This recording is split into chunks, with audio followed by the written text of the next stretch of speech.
All right, Cade, thank you very, very much for joining us. We'll have Nathan Baird be our leadoff hitter for this one. Nathan. Hey, Cade, kind of maybe take us through what this last year has been like for you and making the transition from, I think, someone that everybody respected as a football player to a tight end who can help this offense. That's a good question. It was tough at first, I guess, but I mean, coming from the offensive side of the ball in high school helped me out a lot. Once I got the ball back in my hands and got through the mental part of it, it went pretty smoothly. All righty, let's go next to Dan Hope, 11 Warriors. Yeah, Cade, what do you think are the biggest things that, maybe you didn't know about playing tight end at this time last year, but you've now improved on now that you have a year of development under your belt? Just the whole mental aspect of it. I mean, high school, it was pretty much just give you the ball and you find space and do it yourself. I mean, here, a lot more. I mean, you're a lot more under control, a lot more rules you got to follow here, and you got to play within the system. All right, we'll go next to Austin Ward. Austin.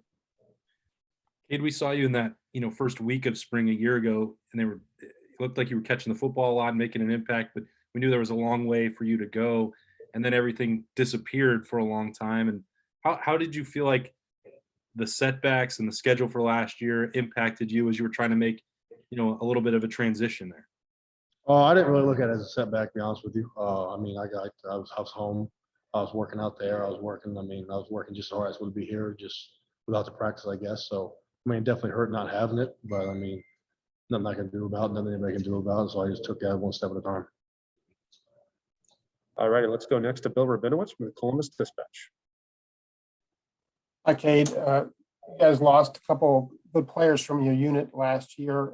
How big a role do you think you can have? Obviously, Jeremy's a holdover, but there's opportunity there. How much do you think? How much do you want to seize that? I mean, as always want to seize it. I mean, the goals here is, just help the team as much as you can. Do it, whatever's possible for me to help this team win. So if that's a big role, that's a big role. All righty, next we'll go to Joey Kaufman from the Columbus Dispatch. Joey.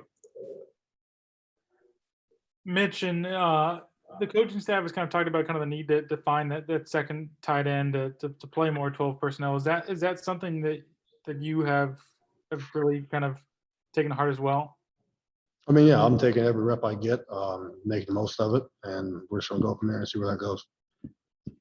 All righty, next up, Tim May. Tim? Yeah, Cade, I was wondering, when you get the ball in your hands, what just goes through your mind? And obviously, although you were trying to play defense at one point, you're back on the offensive side, obviously, but what is that transformation almost you go through mentally when you got the ball in your hands? And what tractor would you compare it to? What tractor would I compare it to? Yeah, I'm just messing. Yeah. No, that's a good question. Probably a JCB fast track tractor. That's probably the fastest tractor. So, is that the one with the treads on it? Yeah. Oh yeah, that's a big one. But go ahead, though. I mean, what is it like when you got the ball in your hands? Do you feel more like a football player? I don't know. Explain it. I feel good. I've looked at myself as always. I mean, sometimes people say, versatility can get you in trouble because you get pulled around different positions, I guess. But I think I found the home here, and I'm happy to be here. I'm comfortable with the ball in my hands in space, and just like high school and running back days, I feel good with the ball in my hands. Thanks, man. All right, I got time for two more. We'll first go to Patrick Murphy. Patrick. Cade, we hear a lot about tight ends have to be able to block, and then kind of the receiving part comes afterwards. Jeremy was talking about how he, continues to work on that. What area was most difficult for you when you got to the offensive side of the ball, and how do you feel you've improved since?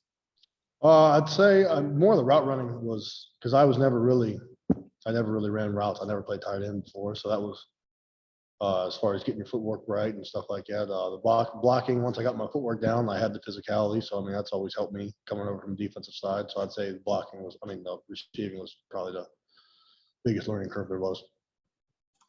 All righty, Cade, we'll wrap it up with Griffin Strom. Griffin.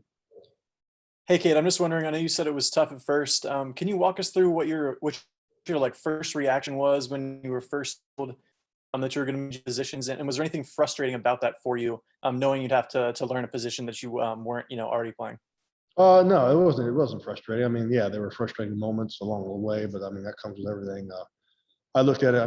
I enjoyed learning a different position and learning new stuff, and just expanding my knowledge of the game and just getting better preparing for the future. Awesome. Thank you very much, Cade. Really appreciate your time today. Thank you.